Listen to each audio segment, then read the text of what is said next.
Welcome to Penrose Learning, where we make understanding easy. You start with essentials. Power on the ZVE10, remove the lens cap, and ensure the lens bays into place. Listen for the click. Once done, set the mode dial to aperture or manual so you control depth of field. Choose AFS for stills or AFC for moving subjects. Next, go into the camera settings and confirm AF is active. This prevents surprises later. Make sure the lens contacts are clean and the battery is charged. Those small details keep autofocus reliable. Now you configure the focused behavior. Choose AFS for stationary subjects, or AFC with a higher priority setting when subjects move.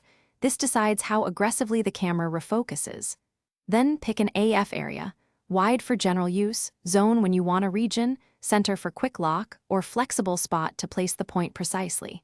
Enable face and eye priority to let the camera find eyes automatically. Finally, activate touch focus if you want to tap the screen to relocate the focus point quickly. Finish by fine-tuning and validating focus. Assign AF on or back button focus so you lock focus independently of the shutter.